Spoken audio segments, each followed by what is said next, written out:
L'histoire de la République du Congo et celle de notre sous-région ne s'écrira plus jamais sans nous. Et notre programme d'éducation scolaire des enfants autochtones pour l'année qui s'achève le montre si bien. Mesdames et messieurs, bonjour. Je suis Avertine Zoï, président de l'ONG Espace Opogo. Malgré les nombreux instruments nationaux et internationaux qui proclament les droits universels à l'éducation, les peuples autochtones ne jouissent pas pleinement de ces droits. Et un écart de scolarisation entre les peuples autochtones et le reste de la population reste critique en République du Congo. Depuis 10 ans, mon équipe et moi sommes attelés à réduire cet écart à travers un vaste programme de soutien à l'éducation des peuples autochtones. Ainsi, l'année 2022 qui s'achève nous a permis d'amplifier nos actions. Nous sommes passés de 150 enfants scolarisés l'année dernière à 390 cette année. Nous avons couvert 3 autres communautés autochtones et nous avons élargi nos actions dans la partie nord du pays, plus précisément dans le département de la Sangha. Nous avons présentement 8 étudiants à l'université venus des 4 coins du pays. 2 de nos étudiants ont terminé leur formation à l'École nationale des eaux et forêts et attendent actuellement leur intégration dans la fonction publique.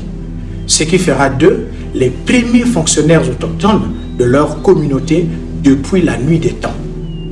En plus, nous avons construit un puits dans la communauté autochtone de Youa à Sibiti dans le département de la Lekumu pour mettre fin à un conflit lié à l'accès à l'eau entre autochtones et bantous. Conflit qui mettait en danger la vie de plusieurs enfants autochtones. Quelque chose dont nous sommes encore plus fiers, nous avons construit cette année le tout premier internat scolaire pour lycéens autochtones dans tout le pays. Ce programme d'internat qui héberge déjà 8 lycéens vise à accueillir tous les lycéens autochtones du pays qui ne peuvent pas se délocaliser dans les grands centres pour avoir accès au lycée. Grâce à la Direction générale de la promotion des peuples autochtones, nous nous sommes rapprochés considérablement du gouvernement du pays et espérons travailler ensemble pour toucher toutes les communautés autochtones de la République du Congo. Notre programme est aujourd'hui le seul au niveau national qui soutient à 100% et de façon concrète l'éducation des enfants autochtones de l'école primaire jusqu'à l'université, comme l'affirme si bien M. Jean-Paul Charlier, l'ambassadeur de la Belgique dans le pays. Et j'étais en fait tout à fait convaincu, tout à fait séduit par leur présentation parce que je vois que ce qu'ils font est très concret, qu'ils aident de façon très concrète des étudiants, qu'ils peuvent aussi montrer des résultats, montrer qui ils ont aidé, quels étudiants ont pu avancer dans leurs études et comment ils ont été aidés, et ça c'est très gratifiant à entendre. Quelles sont alors nos perspectives pour l'année 2023? Pour l'année 2023, d'abord, nous allons construire un deuxième bâtiment d'une capacité d'accueil de 24 élèves sur le site actuel de l'internat.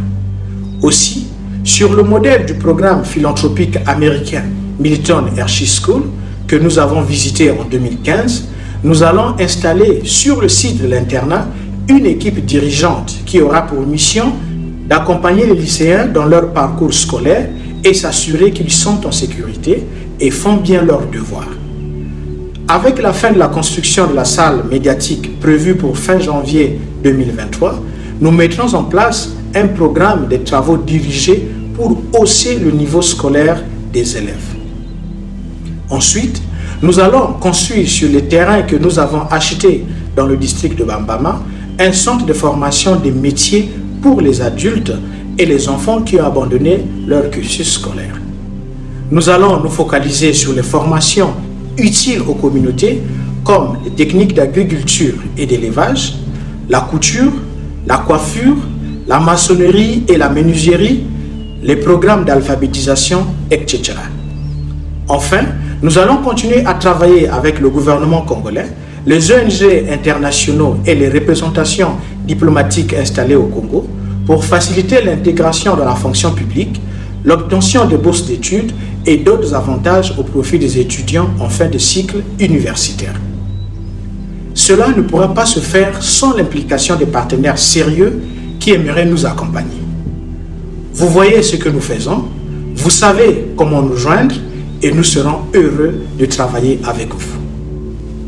En parlant des partenaires, je voudrais profiter de l'occasion pour remercier le laboratoire d'analyse médicale AgoraCare qui nous aide depuis 2 ans dans la prise en charge médicale des étudiants autochtones à Brazzaville. Je remercie également l'église baptiste La Bosse qui est à ce jour notre partenaire numéro 1 avec lequel nous développons d'autres projets en faveur de nos élèves. Je ne saurais terminer sans remercier nos merveilleuses équipes installées à Brazzaville, Pointe-Noire, Sibiti dans le département de la Likoumou et Ibonga dans la Songa pour le travail exceptionnel qu'ils ne cessent d'abattre bénévolement. Ce projet ne sera pas là sans vous. Alors, tous les enfants autochtones de notre programme et leurs parents se joignent à moi pour vous dire merci. Bonne et heureuse année 2023 à vous et à vos familles. Je vous remercie.